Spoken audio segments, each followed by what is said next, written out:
like Lil Wayne would say, and the preacher, he getting his shine on. Yeah, the preacher, Reverend Raphael Warnock. Listen, I don't trust many reverends. I don't trust many preachers, to be honest with you guys. Sorry, it might piss you off. You don't need a ceiling above your head with a cross to find God. But I find it odd, these people in politics. Listen, I don't mind if you're a preacher. I don't mind if you're a reverend. But I'm telling you what, I'm a little weary of you being involved with politics, especially having your name being senator or reverend. You know, this guy, did you see the RFK Jr. little hearing yesterday? Vaccine. Just want to ask some questions. And yet the organization is making money selling a child's product to parents for $26, which casts fundamental doubt. These guys are a bunch of damn, let's just say, hypocrites. They're all taking money they're taking money from Big Pharma, but they want to ask RFK Jr. They want him to promise that he's not going to take any money, even though he's been speaking out against Big Pharma. Speaking out against Monsanto's? Oh, but he's the guy we got to worry about? Give me a damn break. And Nicole Shanahan, the day before this, she was calling out some of these elected officials that are Democrats that she helped get elected, and they have totally turned their back on her, and they've turned their back on the people that got them elected. But that's not surprising. Look, Senator Reverend Raphael, he says, I'm voting no on Mr. Kennedy's nomination to lead. He wouldn't commit to working to prevent healthcare premium spikes and didn't denounce his conspiracy theories about the CDC, which employs thousands of Georgians. I won't support a nominee whose policies hurt Georgians. Yeah, like you really care about them. Man, do I regret ever helping you? The only reason you're in that seat is because I sent massive financial support to Shirley Sherrod to mobilize rural Georgia during the 2020 runoff. I'll be correcting that massive mistake ASAP. They're awful. Let me know how I can help you. Listen, you want to know? Here, let me just play her video. Tomorrow is a pivotal moment in our nation's history. At 10 a.m. Eastern Time, RFK will sit in front of the Senate Finance Committee for his confirmation hearing to be our nation's next Secretary of Health and Human Services. I urge everyone to call their U.S. senators over the following days and demand they vote yes on Bobby's nomination. He is more than qualified. He's proven, principled, and prepared to lead. I'll share a list below of key senators. If they represent your state, they need to hear from you. If they don't, please call your own senator and ask them to vote yes. We need as many votes as we can get. So this hasn't been widely reported, but in 2020, I cut large checks to Chuck Schumer to help Democrats flip 2 Senate seats in Georgia from red to blue.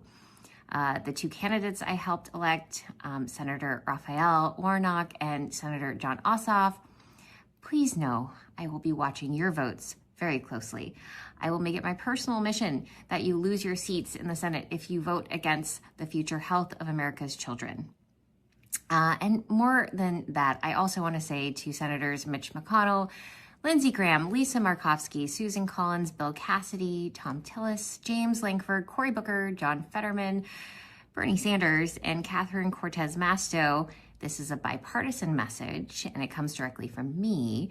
While Bobby may be willing to play nice, I won't. If you vote against him, I will personally fund challengers to primary you in your next election, and I will enlist hundreds of thousands to join me. Big Pharma and Big Ag have exploited us for far too long. It ends now. You're either on the side of transparency and accountability, or you are standing in the way. You stand by those statements that you made in the past, or do you retract those previous statements? Senator, I don't believe that I ever compared the CDC to Nazi death camps.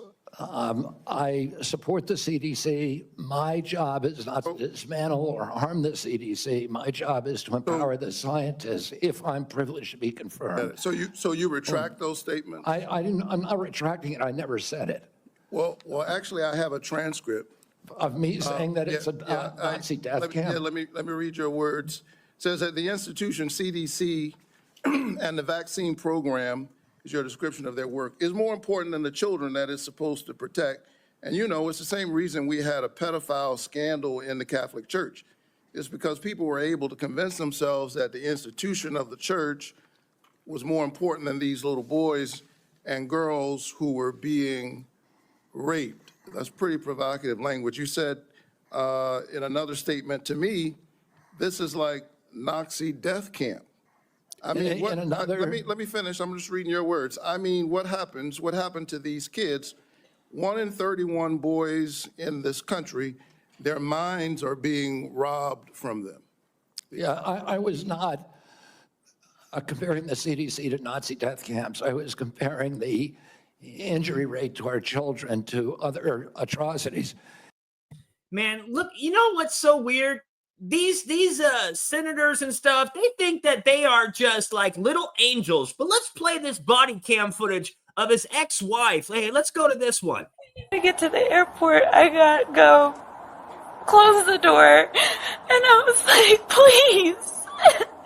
And he's like, well, I close the door, I'm leaving. And I was like, just hear me out. If your mom died and I had the kids, wouldn't you want me to let them go with you to the funeral? And he just starts backing the car up. And he wasn't going fast. Like, I'm not bleeding, but I just can't believe he would run me over. You think it was intentional? He saw me standing right there. I wasn't far. I was touching my daughter in the car seat. So you... He knew. He knew. Listen, this is supposed to be a reverend. A guy believing in Jesus Christ, the Lord and Savior. When the Lord touched down and reached down upon me and told me that I was the one anointed to tell you his message. Make sure you guys put a little bit of money in the pan. Reach in your pocket with your hand. Pull out the money, man. Put it in the pan. And the Lord will know. No, come on. Look at this guy. He told Trust me. me, he knew. He knew that he ran over your foot. This man's running for United States Senate, and all he cares about right now is his reputation. I work at the mayor's office, and this is a big problem. Okay. I've been trying to be very quiet about the way that he is for the sake of my kids and his reputation. He's the pastor at Ebenezer. This is supposed to be a pasture. I'll tell you what, man. You know what? I'm a firm believer in God. I believe it exists. But gosh darn it, man, keep reverends and preachers the hell out of politics. Not involved people. I told the mayor we were getting a divorce simply because I report to one level beneath her and I needed her to know in advance, but I've tried to keep the way that he acts under wraps for a long time, and today he crossed the line. So that is what is going on here, and he's a great actor. He is phenomenal at putting on a really good show. And all of a sudden she's screaming that I ran over her foot. I don't believe it. But I don't, certainly that was not my intent. Yeah. Okay. Certainly not. My head was in the car and you drove Officer. off. Why would you Officer, drive while because my it's, head is leaning because it's over hot, it was not, that's not true. Officer, because this goes on over and over again. Dude, look at this guy in the suit and the tie. I'm not going to buy your lie, dude. I am so glad legacy media is a wash. And don't you see? This is the new Hollywood. It always has been. But these politicians, they're envious of Hollywood. Who would be envious of Hollywood? But they want the attention. They need more attention than a middle child in a Mormon family. And what I'm trying to tell you guys, ladies and gentlemen, I don't care what suit, what tie you're wearing. I can look right in your eye and see that you don't have a damn soul. This man does not have a damn soul. And it's out of control.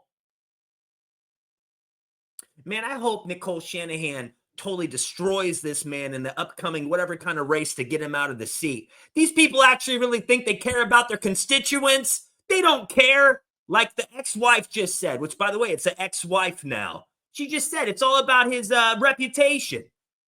Make sure you guys like, share, hit the notification bell here on YouTube. Make sure to see my daily, weekly podcast on Compound Censored. Go to compoundmedia.com. Use the promo code OFFTOPIC to save 20% off. And go to stayhighlypositive.com for the official Off Topic Show merchandise. I'm out of here. This guy's a jerk. And, well, what else is new?